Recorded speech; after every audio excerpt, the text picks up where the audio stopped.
Hi folks, Dennis here on another edition of Star Power Baseball. Welcome to the wonderful Cincinnati Razorback room in beautiful downtown Siloam Springs, Arkansas. I hope that all of you are staying safe inside right now.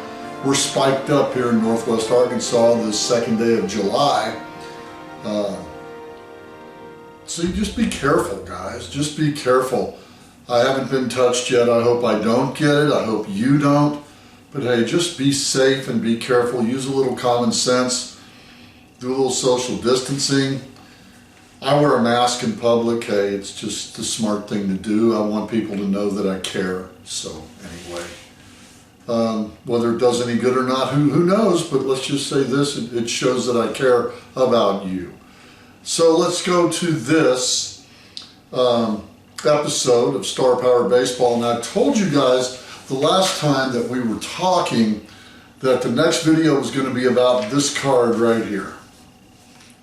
That's right, this is the injury card. Yes, mine's real big because unlike you guys, I have access to everything because I made the game, printed it up, and it's a really, really neat thing to do. It starts out on page 39 in your rule book, and you're going to see me looking up and down at the rule book quite a bit. But to use the injury card, let's just go from the beginning, basic injury. Before your game begins, okay, before it starts, spin the injury card. If it lands on anything but a 1, you're fine. You don't have to worry about it right now. If it lands on the 1, that's the big red 1 up here. If it lands on that, then there's going to be an injury in that game or some semblance of event that happens. I call it an injury card, but there's so many other things that happen with this card on my chart that it's really not fair to just say it's an injury chart. But I call it that for ease of gameplay. Okay. So we spin it and we land it on the 1. We spin it again, and on the second circle, it tells me when this injury will occur. Like it says V3. Okay, that means at the beginning of the visitor's 3rd inning, the injury occurs. The event occurs. Whatever is going to occur, occurs. Okay? That's what happens. All right? So at the beginning of the inning that it shows, H1, before the game starts. V5, before the visitors take the field. What if you get an H9 on here? And there is an H9. If you get an H9 but the home team's ahead, spin it after the visitors walk off the field because somebody may get hurt walking into the clubhouse. There might be a brawl start. Who knows? But always, if you have the 1 spin it again. This makes the game a lot more fun, a lot more exciting. Now, so you don't have to use this. This is a very advanced rule. You don't have to get this advanced. But if you want injuries in your game or you want weird events that happen in your game, then this card's for you. Okay, that's one way to use it. Now, after we do that, we spin it at the top of the inning. We then spin the inner circle to find out who is the injury going to be to. Okay? So, I spin any of the positions, catcher, pitcher, first base, second base, third base, shortstop, left, short, right, whatever. I spin that, and that tells me who is going to have the injury or event happen to them.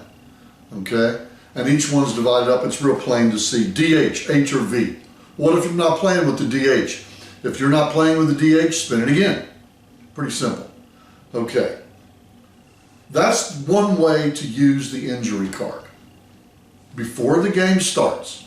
Here's another rule that the co-designer and my son Gentry and I use constantly in the game, and that is this. If a base runner steals a second base in a game, not stealing second base, but the second time that he attempts to steal a base, spin the injury card. If it lands on the 1, he's injured, take him out of the game. Just for that game, that's simple. You don't have to get involved with anything. Just take him out of the game. He got injured on that slide. Misses the rest of the game. That's simple. Another thing that we do is this. If a batter is hit by a pitch, spin the injury card. If it spins the 1, spin the injury card again to find out what injury happens there. Okay? We already know who it's to. It's to the batter. That's a done deal. Okay? So now spin the injury card to find out what happens. Okay, that's that. What's another way to use the injury card? Well, pitcher fatigue. There we go. When a pitcher gets to his number of innings that he can pitch, let's say an R1 is on the mound. His first inning, he goes strictly by the pips, the tallies that are remaining to him. But let's suppose that he has tallies remaining. Let's say it's an R1 plus 4. He got the side out in order, and he still has 5 tallies left, but I want to pitch him the second inning. Fine. Relief pitcher, I spin the injury card 2 times on the first inning that he's there. 1 for the first inning that he's back, R1, and the second inning that he pitches, I'm going to spin the injury card 1 plus 1 for a reliever. Okay? If he's a starting pitcher, let's say he's an S3, and I still have pips left in the 4th inning, I only have to spin him once. But if he's rated an R pitcher, I have to add plus 1 spin to that. Okay? So in the 3rd inning of an R1, he would normally spin it twice, plus 1 3 times. Okay? A relief pitcher never spins it more than 4 times. A starting pitcher never more than 3 times. For example, Muddy and I were playing a game a couple of weeks back on the phone, and he had DeGrom in the game. DeGrom's a 6-inning pitcher.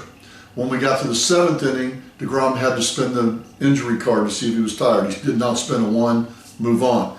In the 8th inning, he had DeGrom still in the game. He was cruising. He had to spin it twice, no once. In the 9th inning, he's still in the game. He had to spin the injury card 3 times, didn't spin a 1. In the 10th inning, he still had DeGrom in the game. Had to spin it 3 times because we never push a starter pitcher past 3. And he did not spin the 1. So he didn't get tired due to the injury card. Okay? But if he does, he's immediately fatigued, remove all the pips and tallies, and his card follows the rules of fatigue. Okay?